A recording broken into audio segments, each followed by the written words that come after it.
আনো।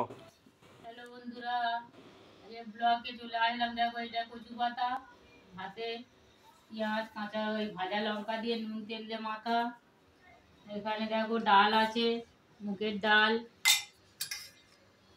এটা কারি বানিয়েছি আজকের, বেশি কিছু বানাইনি। এই যে একটু কারি বানিয়েছি, এখানে পেঁয়াজ বেসনে পকোড়া করেছি আর কারিতে ফোড়ন দিয়েছি ধনে, মেথি আর শুকনো লঙ্কা, সর্ষে, কারি পাতা, ঘিয়ে ফোড়ন দিয়েছি, একটু রসুন ফোড়ন দিয়েছি। তোমরা যেরকম পারবে ফোড়ন দিয়ে খেও। এটা বাটা মাছ আছে, বাটা মাছে সর্ষে বাটা দিয়ে ঝাল করেছি। আর এটা কচু বাটা, মান কচু বাটা। এটা ইঁচড়,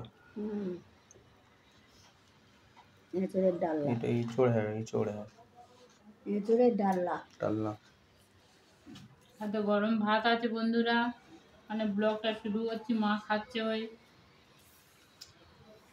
माँ बोले दाओ आ जाओ खाने के लिए। खाने के लो आज कुछ पता भालो लेगे तो टेस्टी आ जाओ।